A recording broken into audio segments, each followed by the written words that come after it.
Salam Bapak Ibu Saudara yang dikasihi oleh Tuhan. Saat ini kita akan mengikuti ibadah raya bersama-sama.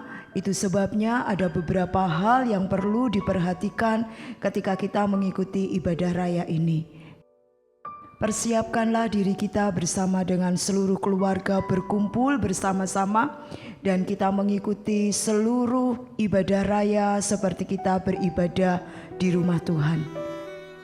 Bila Bapak Ibu Saudara berkenan untuk memberikan persembahan, maka persembahan boleh diantar di gereja dan dimasukkan ke dalam kotak persembahan yang tersedia di pintu utama gereja, atau Bapak Ibu Saudara bisa mentransfer pada rekening yang ada di bawah ini. Mazmur pasal 62 ayat 2-3 berbunyi demikian. Hanya dekat Allah saja aku tenang, daripadanyalah keselamatanku. Hanya dialah gunung batuku dan keselamatanku, kota bentengku, aku tidak akan goyah. Selamat beribadah, nikmati hadirat Tuhan, tetap semangat, Tuhan Yesus memberkati. Shalom Bapak Ibu Saudara, jemaat Tuhan dimanapun berada, mari kita bersama-sama beribadah dengan baik pada saat hari ini, sekalipun secara daring. Mari dimanapun Bapak Ibu Saudara berada di rumah masing-masing, kita akan berdiri, kita akan memulai ibadah kita pada saat ini. Kita bersama-sama berdoa kepada Tuhan Yesus. Tuhan Allah yang kami kenal di dalam nama Tuhan Yesus, sungguh kami percaya pertolongan kami adalah daripada-Mu, Allah yang tidak pernah berubah, Allah yang setia, Allah yang menyatakan anugerah-Nya buat setiap kami. Turunkan berkat-Mu dalam nama Bapa, Putra, dan Roh Kudus. Ibadah kami yang diselenggarakan secara virtual pun juga Tuhan tolong, Tuhan hadir setiap rumah-rumah umat Tuhan. Amen. Tuhan menyentuh setiap pribadi. Amen. Dan kami menikmati hadirat Tuhan di dalam pertemuan ibadah secara virtual hari ini. Engkau dipermuliakan, kami memulai ibadah kami dalam nama Tuhan Yesus. Haleluya. Amin. Jemaat dipersilahkan duduk kembali. Haleluya. Beri sorak-sorai bagi Tuhan kita Yesus Kristus. Haleluya. Bersukacitalah senantiasa. Bersyukurlah sebab Ia baik. Biarlah sukacita surga turun atas hati kita semua.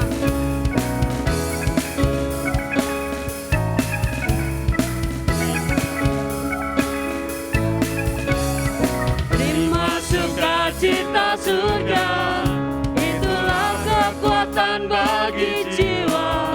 Ku dapat rasakan kasih-Nya di tengah badai yang bergelora. Surga, itulah kekuatan bagi jiwa. Ku dapat saksikan kuasa-Nya, taklukkan badai yang bergelora. Haleluya.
Engkaulah sumber kekuatan dalam hidup kita.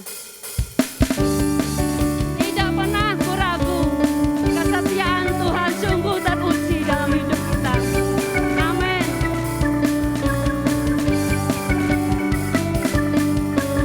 Tak pernah ku ragu akan kesetiaan-Mu, Kau pegang hidupku.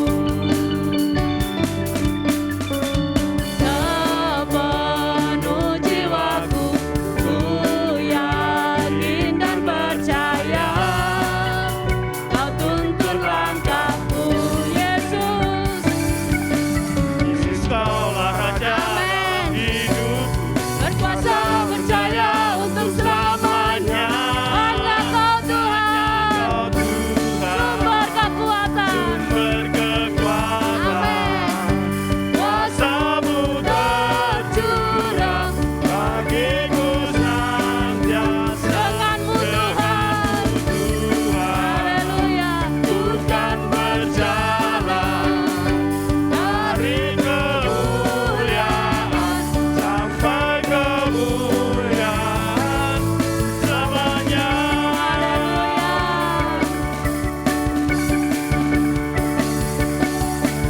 Tak pernah ku ragu akan kesetiaan-Mu, Kau pegang hidupku. Sepenuh jiwaku ku yakin dan percaya, Kau tuntun langkahku, Yesus. Yesus Kaulah Raja dalam hidupku, berkuasa percaya untuk selamanya. Hanya Kau Tuhan, sumber kekuatan. Kuasa-Mu tercurah bagiku senantiasa. Denganmu Tuhan, bukan berjalan dari kemuliaan sampai kemuliaan. Hanya Kau Tuhan, sumber kekuatan. Kuasa-Mu tercurah bagiku Amin, haleluya.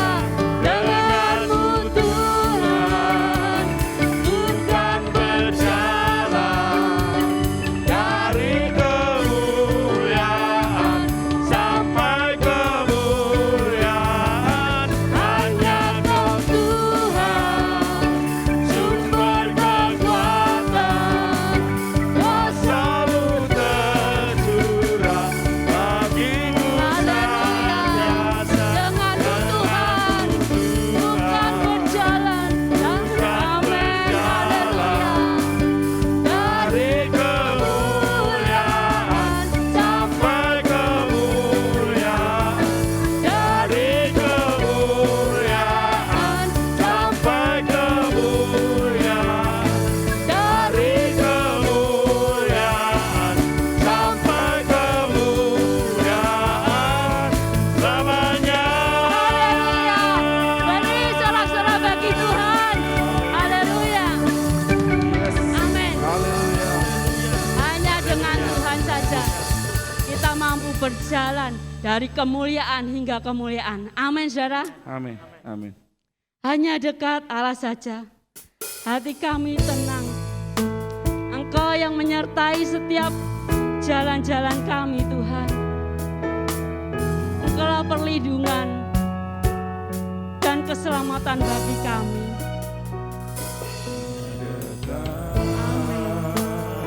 Allahku, rasa tenang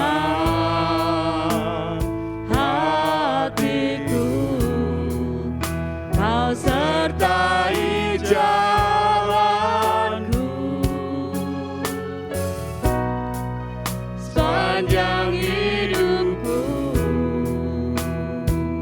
hanya dekat padamu Tuhan, hanya dekat padamu.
Bapa, kami bersyukur Tuhan. Di masa-masa yang sulit bagi kami saat ini Tuhan.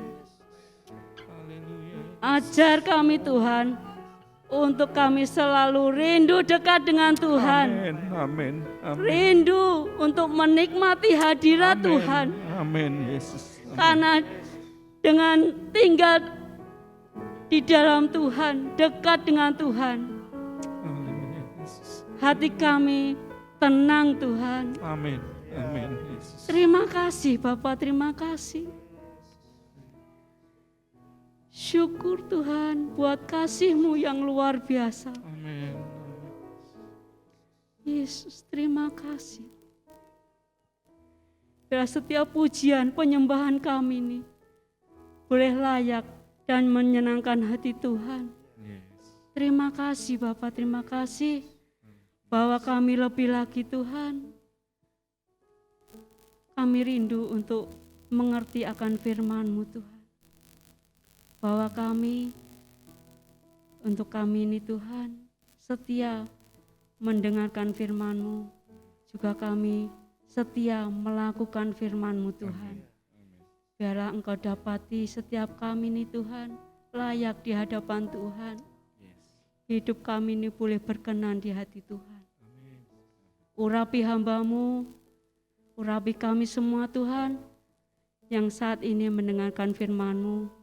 Biar urapan yang dari Allah turun atas kami semua, dan biarlah kami boleh mengerti akan kehendak-Mu di dalam setiap kehidupan kami Tuhan.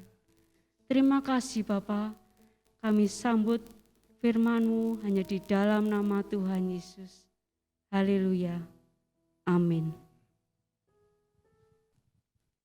Mari jemaat Tuhan dimanapun berada, kita siapkan diri untuk sejenak kita merenungkan firman Tuhan, dan kesempatan kali ini saya akan mengajak Bapak Ibu Saudara untuk melanjutkan kembali pembahasan kita tentang keluarga yang ada di Sunem.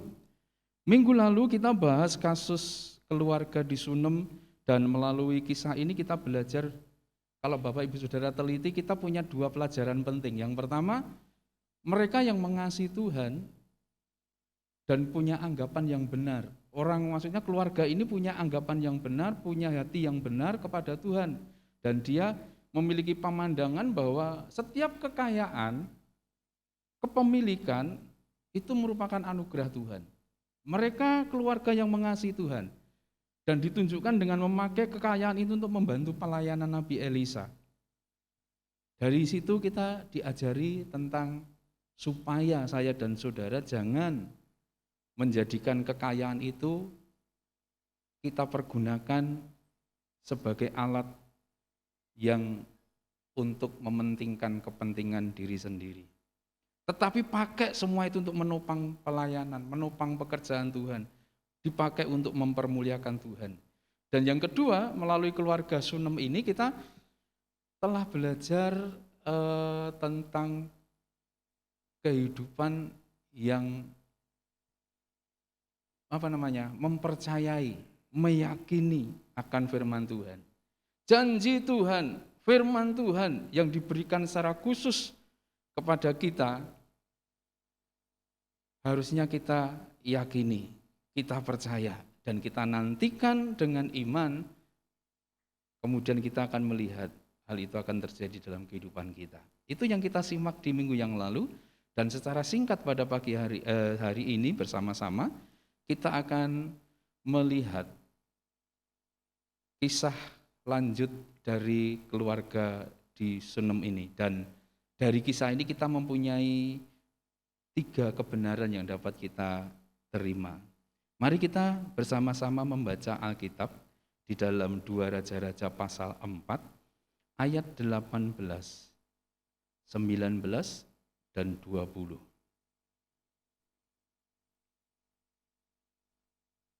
Mari kita baca bersama-sama 2 Raja-Raja pasal 4 ayat 18 sampai ayat yang ke-20. Kita baca 2-3.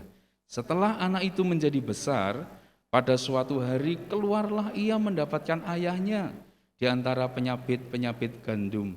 Tiba-tiba menjeritlah ia kepada ayahnya, "Aduh kepalaku, kepalaku." Lalu kata ayahnya kepada seorang bujang, "Angkatlah dia dan bawa kepada ibunya." Diangkatnyalah dia, dibawanya pulang kepada ibunya. Duduklah dia di pangkuan ibunya sampai tengah hari, tetapi sesudah itu matilah dia. Apa yang kita baca barusan menunjukkan kepada kita sebuah kebenaran yang tidak pernah bisa ditolak oleh siapapun. Dan pelajaran yang pertama yang kita terima pada hari ini adalah bahwa pergumulan selalu datang kepada kita silih berganti. Bukan hanya satu selesai kemudian muncul yang baru, terkadang satu belum selesai muncul masalah-masalah yang baru. Dan masalah itu bisa bertubi-tubi, bergantian datang, menimpa setiap kita. Pergumulan selalu ada dan silih berganti mendatangi setiap kita. Bukan cuma orang yang enggak percaya Tuhan, tetapi orang yang percaya Tuhan Yesus pun akan mengalami pergumulan-pergumulan. Nah, ternyata keluarga di Sunem ini juga belum selesai, Bapak Ibu Saudara. Anak yang mereka kasihi satu-satunya yang didapat di usia tua mereka, sekali waktu harus mengalami yang namanya kematian. Dia diserang dengan satu penyakit yang kita tidak tahu karena Alkitab tidak memberitakannya kepada kita. Tetapi ini adalah penyakit yang serius, sehingga dalam waktu beberapa jam mengakibatkan anak itu meninggal dunia. Hari-hari ini kita pun diperhadapkan dengan orang-orang yang begitu cepat dipanggil pulang ke rumah Tuhan. Hamba-hamba Tuhan, anak-anak Tuhan. Saya punya rekan hamba Tuhan meninggal beberapa hari yang lalu di Solo. Dan hari yang sama di sekitar kita hamba-hamba Tuhan juga meninggal dunia. Peristiwa kematian anak dari keluarga Sunem ini begitu menggemparkan, terutama keluarga ini. Bagaimana tidak orang yang mereka cintai, mereka yang bangga-banggakan, karena ini anak satu-satunya laki-laki yang dimiliki oleh keluarga karena dijanjikan Tuhan melalui Nabi Elisa. Tetapi hari itu anak ini meninggal dunia. Sebuah masalah yang serius, sebuah pergumulan kehidupan yang sangat-sangat mencekam, mengerikan mungkin juga. Hal ini menunjukkan kepada saya dan saudara, siapapun kita tidak pernah lepas dari yang namanya pergumulan. Tidak ada di antara kita yang tidak pernah tidak mengalami masalah. Bentuknya dapat bermacam-macam, tetapi pada intinya semua kita akan dirundung, akan mengalami berbagai pergumulan hidup. Tetapi melalui masalah-masalah yang datang, sebetulnya kita disadarkan tentang hal yang sangat ajaib. Di sini kita disadarkan bahwa orang percaya ada masanya masuk di dalam pergumulan-pergumulan tertentu. Namun Alkitab juga mengajarkan bahwa pergumulan itu bukan bertujuan untuk menjatuhkan kita. Tetapi pergumulan-pergumulan itu melatih iman, melatih pengharapan kita akan pribadi Tuhan, akan pertolongannya. Pergumulan itu membawa kita selalu menyadari bahwa kita terbatas. Sehingga saya dan saudara memerlukan pribadi yang tidak terbatas. Pribadi yang begitu memperhatikan kita. Dan kita mesti bergantung penuh kepada Tuhan. Dan pergumulan itu akan membuat kita makin rendah hati. Menjadikan kita tidak sombong. Bagi kita memang pergumulan itu sesuatu yang menyakitkan, membuat kita sukar dalam berbagai hal. Tetapi Allah punya maksud ketika kita bergumul, supaya kita berharap. kita percaya dan kehidupan kita makin rendah hati. Ketika Allah menuntun umat Israel di padang gurun, Allah punya tujuan, Allah punya maksud yang baik. Sekalipun baiknya Tuhan itu kadang berseberangan dengan istilah baik menurut kita. Bagi Allah itu baik, bagi kita merasa itu tidak baik. Tetapi percayalah, semua yang baik dari Allah, menurut Allah, itu pasti hasilnya baik buat setiap kita. Sekalipun saat ini kita berkata, kok begini, kok tidak sesuai dengan harapan. Tetapi kalau itu sesuatu yang baik menurut Allah, pasti hasil akhirnya juga menuju kepada kebaikan buat kita. Ulangan pasal 8 ayat 2 dan 3 berkata, ingatlah kepada seluruh perjalanan yang kau lakukan atas kehendak Tuhan Allahmu di padang gurun selama 40 tahun ini, dengan maksud merendahkan hatimu dan mencobai engkau untuk mengetahui apa yang ada dalam hatimu, yakni apakah engkau berpegang pada perintahnya atau tidak. Jadi ia merendahkan hatimu, membiarkan engkau lapar dan memberi engkau mana yang tidak kau kenal dan yang juga tidak dikenal oleh nenek moyangmu, untuk membuat engkau mengerti bahwa manusia hidup bukan dari roti saja, tetapi manusia hidup dari segala yang diucapkan Tuhan. Kita lihat bahwa Allah punya maksud ketika membawa umatnya masuk dalam padang gurun, masuk dalam pergumulan, masuk dalam masalah-masalah. Bukan untuk menjatuhkan, bukan untuk membuat kita rusak. Tetapi masalah yang timbul akan membawa kita semakin bergantung kepada Tuhan. Berharap kepada Tuhan, percaya kepada Tuhan. Dan membawa kehidupan saya dan saudara makin rendah hati. Setiap orang akan mengalami pergumulan dan itu tidak bisa dihindari. Tetapi percayalah, pergumulan itu akan membawa kebaikan buat setiap kita. Karena di tengah-tengah situasi apapun, Allah turut bekerja untuk mendatangkan kebaikan bagi mereka yang mengasihi Dia. Pelajaran yang kedua, sikapi pergumulan dengan ketenangan dan penuh iman. Sikapi pergumulan dengan penuh ketenangan dan penuh iman. Kalau kita melihat kisah yang kita baca tadi, wanita Sunem ini dengan suaminya jelas sekali sangat berduka. Pasti ada ratap tangis, pasti ada kecewa, pasti ada kekhawatiran, kegentaran akan masa depan. Karena dia adalah anak satu-satunya yang nanti akan menopang kehidupan mereka, yang memelihara kehidupan mereka berdua, suami istri. Tetapi anaknya masih terlalu muda, terlalu kecil, dan dia sudah mati. Pasti berduka cita, ada pemberontakan mungkin dalam hatinya, ada penyesalan yang besar. Kenapa bisa seperti itu? Namun Bapak Ibu Saudara, sekalipun mereka berduka, kita lihat kehidupan keluarga ini tetap tenang. Mereka masih punya iman. Secara khusus Alkitab kita menyoroti ibu dari Sunem ini. Dia berani meninggalkan anaknya yang telah mati di rumah dan pergi mengunjungi abdi Allah. Datang ke tempatnya Nabi Elisa.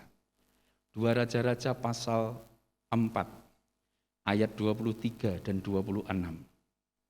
Di sana dikatakan, berkatalah suaminya, mengapakah pada hari ini engkau hendak pergi kepadanya? Maksudnya pergi kepada Elisa. Padahal sekarang bukan bulan baru dan bukan hari Sabat. Jawab perempuan itu. Apa katanya? Jangan khawatir. Ayat 26. Larilah menyongsongnya, ini Gehazi ya, dan katakan kepadanya, Elisa berkata kepada Gehazi seperti itu. Selamatkah engkau? Selamatkah suamimu? Selamatkah anak itu? Jawab perempuan itu, selamat.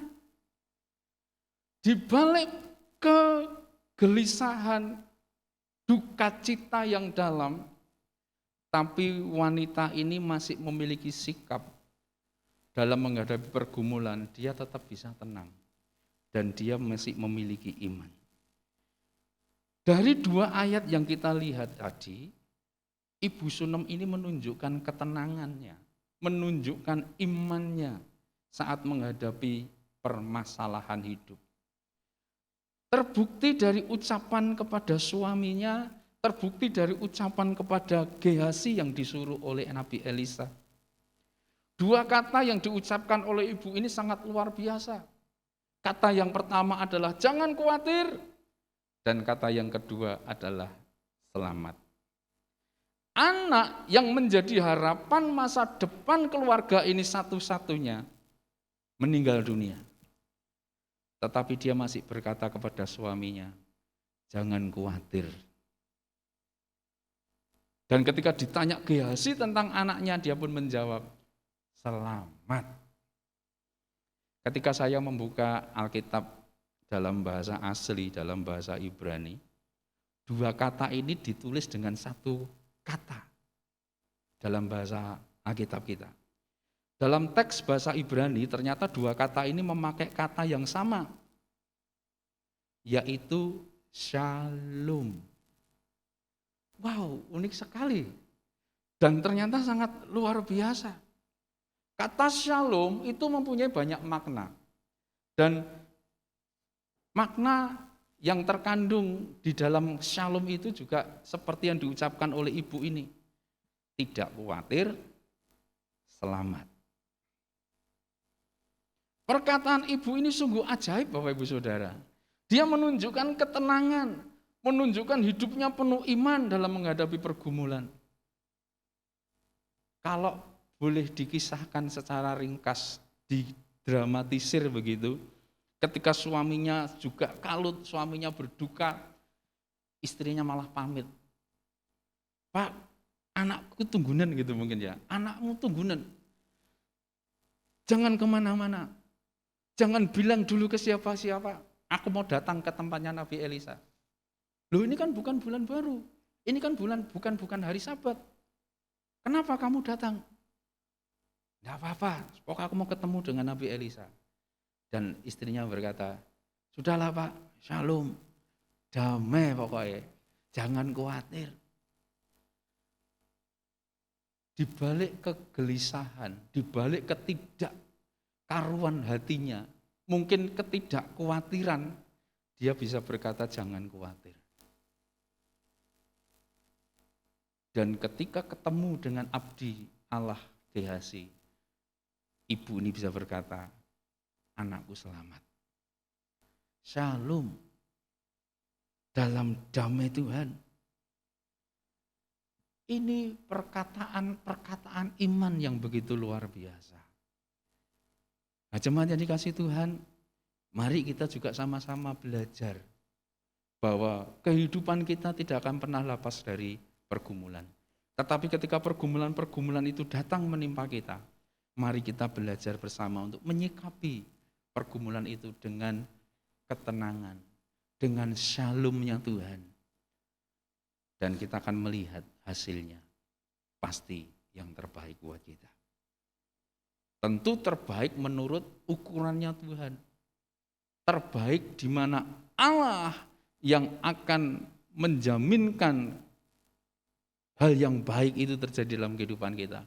Sekalipun seringkali kita berkata yang baik menurut Tuhan belum tentu baik menurut selera saya. Tetapi percayalah, yang baik dari Tuhan pasti itu yang terbaik buat setiap kita. Hadapi pergumulan, hadapi masalah, hadapi setiap situasi kehidupan kita dengan ketenangan yang dari Tuhan. Dan mari kita yakini dengan sungguh-sungguh kita punya iman, Tuhan punya jawaban atas setiap pergumulan kita. Yang terakhir, yang ketiga, berkat apa yang bisa kita terima dari keluarga di Sunem ini? Yang ketiga, Tuhan punya banyak cara untuk menolong. Ketika Elisa datang bersama ibu ini kembali ke rumahnya, Elisa mendapati bahwa anak itu sudah mati. Sudah diletakkan di kamarnya. Namun demikian Elisa tidak kehilangan iman juga kepada Tuhan. Sebaliknya dia menghadapi situasi dengan berdoa kepada Allahnya. Yuk kita lihat bersama-sama 2 Raja-Raja pasal 4 ayat 34 dan 35. Mari kita baca 2-3. Lalu ia membaringkan dirinya di atas anak itu, dengan mulutnya ke atas mulut anak itu dan matanya di atas mata anak itu, serta telapak tangannya di atas telapak tangan anak itu. Dan karena ia meniarap di atas anak itu, maka menjadi panaslah badan anak itu. Sesudah itu ia berdiri kembali dan berjalan dalam rumah itu, sekali ke sana dan sekali ke sini. Kemudian meniarap pula lah ia di atas anak itu. Maka bersinlah anak itu sampai 7 kali, lalu membuka matanya. Ayat ini menunjukkan kepada kita sebuah proses mujizat yang sedang terjadi. Tuhan ternyata punya banyak cara untuk menyatakan mujizatnya. Semua yang dilakukan Elisa bukan sesuatu yang muncul dari pikirannya sendiri. Udahlah, aku tak bikin cara seperti ini. Tetapi yang dilakukan Elisa, saya percaya itu berdasarkan dari pewahyuan Tuhan. Tuhan sendiri yang mengatakannya kepada Elisa. Dan hasilnya memang luar biasa. Anak itu pun hidup kembali dan sembuh dari sakitnya. Elisa bisa membawa anak itu kembali kepada ibunya. Bapak Ibu Saudara yang kasih Tuhan, kalau kita melihat peristiwa-peristiwa di Alkitab, khususnya mujizat-mujizat yang dilakukan oleh Tuhan Yesus maupun oleh para rasul, maka ada banyak cara, ada banyak metode yang dilakukan oleh Tuhan Yesus maupun oleh para murid. Tuhan Yesus dalam menyembuhkan orang yang sakit tidak selalu berkata, jadilah kamu sembuh. Ada kalanya Tuhan meludah, mengaduk di tanah, dengan ludahnya tempel ke mata. Tuhan hanya berkata, sudah kamu pergi ke imam dan kamu sembuh. Dan ada banyak cara yang Tuhan kerjakan, para rasul lakukan ketika mereka mengadakan mujizat. Tidak harus dengan satu cara. Elisa melakukan apa yang telah kita baca tadi, itu juga karena Tuhan yang menginginkan hal seperti itu terjadi. Tetapi kita lihat hasilnya sangat luar biasa. Allah memberi kuasa kepada hamba-hamba Tuhan itu untuk menyatakan mujizat. Sehingga yang terjadi keajaiban di mana-mana. Yang terjadi kemuliaan Tuhan dinyatakan karena adanya mujizat. Di kisah yang kita baca, Allah membebaskan perempuan ini, keluarga Sunem ini, dari dirundung duka, dari kehilangan anak. Dan Tuhan menyatakan keajaiban begitu hebat. Mengubah kematian menjadi kebangkitan. Mengubah yang mustahil menjadi tidak mustahil. Dan melalui peristiwa itu Allah ingin menunjukkan kepada setiap kita bahwa Tuhan kita sanggup melakukan apapun,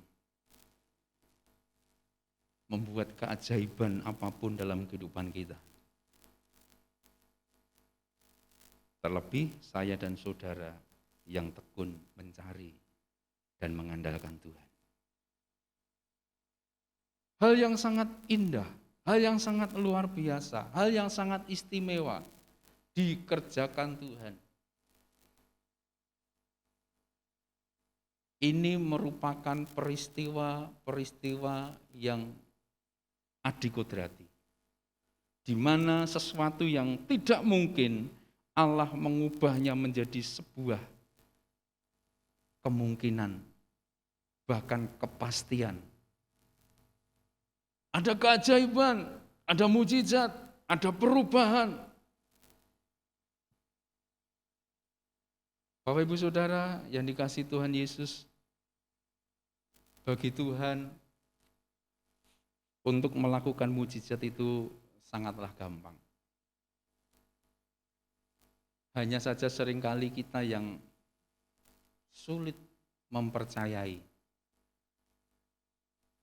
Ketika kita bergumul, kita bertanya, Tuhan, bisakah Engkau menolong? Dengan cara apa Engkau menolong? Dapatkah aku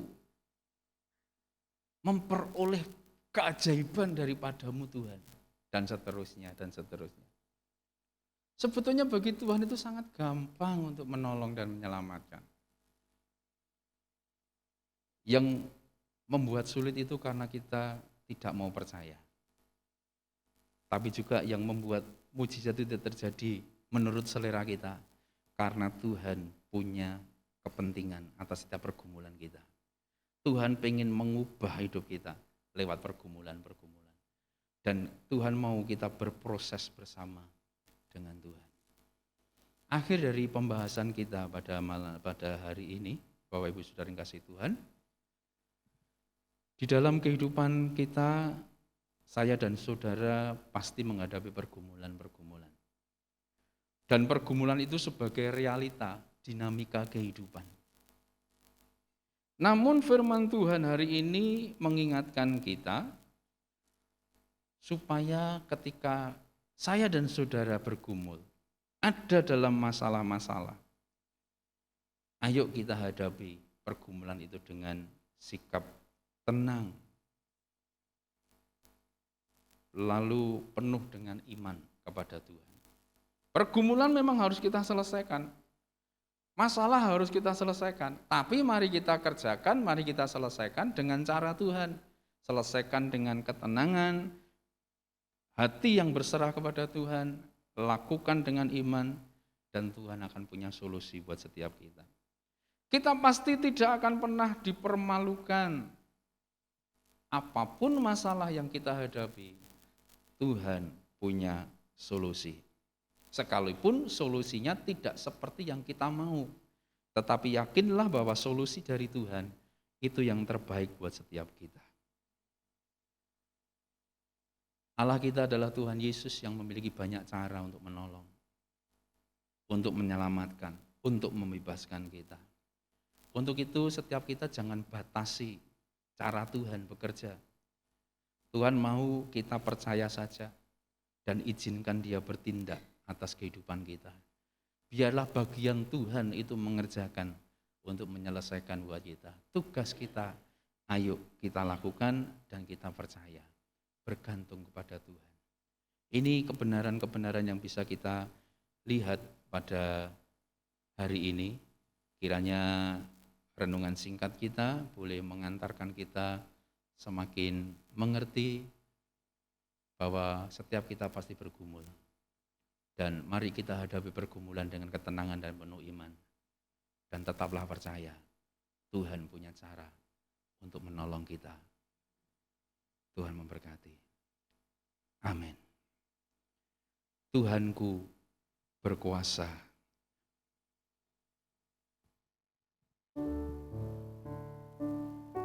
Tuhanku berkuasa untuk melakukan perkara yang besar. Dia ajaib bagiku.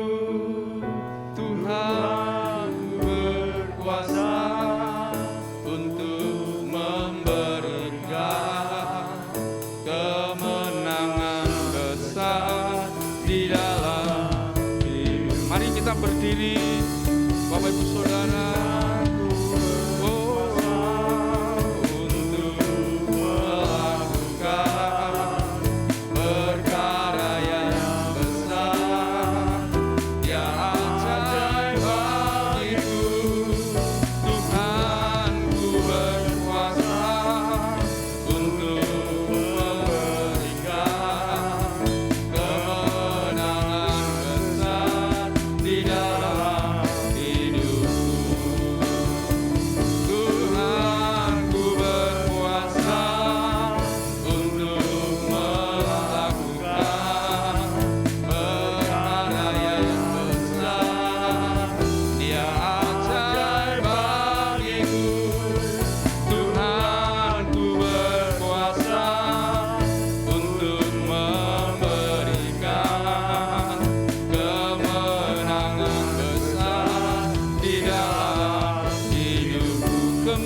kemenangan besar di dalam hidupku. Kemenangan besar di dalam hidupku. Jemaat yang dikasihi Tuhan, percayalah, ketika engkau dan saya menghadapi pergumulan-pergumulan dalam hidup, bukan berarti Tuhan tidak mencintai kita. Umatnya dibawa ke padang gurun supaya mereka belajar untuk menghormati Tuhan, percaya kepada Tuhan, berharap kepada Tuhan, mengandalkan Tuhan, dan direndahkan hatinya supaya tidak sombong. Tuhan juga melakukan itu kepada saya dan saudara, membawa kita dalam pergumulan-pergumulan tertentu supaya kita bergantung penuh kepada Tuhan. Percayalah, pergumulan yang datang itu melatih kita untuk kuat, melatih kita untuk terus berharap, melatih kita untuk percaya Tuhan kita sanggup menolong dengan cara yang tidak bisa kita pikirkan, dengan cara yang tidak bisa kita selami. Mari kita kerjakan bagian kita dengan ketenangan, dengan takut akan Tuhan, penuh iman, sehingga pergumulan-pergumulan itu membawa kita makin melekat kepada Tuhan. Haleluya. Terima kasih buat firman-Mu hari ini. Engkau mengajari kami bahwa di setiap kehidupan kami pasti penuh dengan pergumulan. Bersilih ganti dalam kehidupan kami. Tetapi kami belajar bahwa pergumulan itu mengantarkan kami semakin dekat kepada Tuhan. Melekat kepadamu sehingga kami tidak tinggi hati. Kami menjadi rendah hati. Dan kami tahu Tuhan punya solusi buat kami. Ajari kami percaya Tuhan. Jalan-jalan-Mu begitu hebat sehingga mampu menyelesaikan atas setiap pergumulan-pergumulan kami. Terima kasih Bapa, berkati firman-Mu menjadi bagian yang terbaik buat setiap umat Tuhan. Dan kami berjalan menjadi pelaku-pelaku firman. Terus bergantung, berharap, bersandar hanya kepada anugerah dan pertolongan Tuhan. Terima kasih, terpuji nama-Mu, dalam nama Tuhan Yesus kami berdoa. Amin. Kita akan berdoa mengakhiri ibadah kita hari ini. Haleluya. Terima kasih Tuhan Yesus, Engkau begitu bermurah hati atas setiap kehidupan kami, sehingga kami boleh ada sampai sekarang, karena kemurahan Tuhan yang dahsyat atas setiap kehidupan kami. Dan kalau kami harus mengalami pergumulan-pergumulan dalam kehidupan keluarga, ada dinamika naik turunnya kehidupan, kami percaya Tuhan tetap campur tangan dalam kehidupan kami. Engkau yang memegang tangan kami ya Tuhan. Sehingga setiap hal yang kami alami dalam keluarga kami, Tuhan tetap memihak kami. Tuhan berkenan menyelamatkan kami. Tuhan berkenan menopang dan menyembuhkan kami. Menuntun kami untuk semakin serupa dengan Tuhan Yesus. Pergumulan tidak membuat kami putus hubungan dengan Tuhan. Permasalahan tidak membuat kami jauh dari Tuhan, tetapi permasalahan yang ada justru membuat kami semakin melekat kepada Engkau. Percaya penuh kepada Tuhan, dan kami bisa melihat pertolongan-Mu yang ajaib itu akan berlaku atas setiap kehidupan kami. Terima kasih Bapa, kami bersyukur untuk ibadah hari ini, dan kami akan bersama-sama mengakhiri ibadah ini. Kiranya Tuhan memberkati sepanjang pekan umat-Mu akan beraktivitas.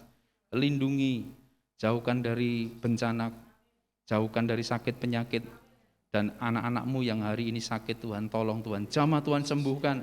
Kami berdoa untuk kasus corona yang belum usai. Tuhan, Engkau yang punya keajaiban buat setiap kami. Engkau pulihkan anak-anak-Mu, Engkau selesaikan masalah corona di negeri ini, bahkan di seluruh dunia. Semuanya tuntas oleh anugerah Tuhan. Terima kasih Bapa. Berkati anak-anak kami yang sekolah, berkati sawah ladang, ternak anak-anak Tuhan, semuanya dalam anugerah-Mu yang ajaib. Mari jemaat kita akhiri pertemuan kita, angkat tangan, terimalah berkat. Tuhan memberkati engkau dan melindungi engkau.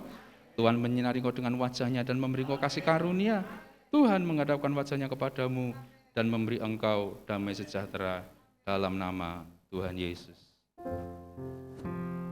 Ingin selalu bersekutu denganmu, menikmati hadiratmu, biarkan rohmu tinggal dalam hidupku, sungguh indah bersamamu selamanya. Amin. Tuhan Yesus memberkati.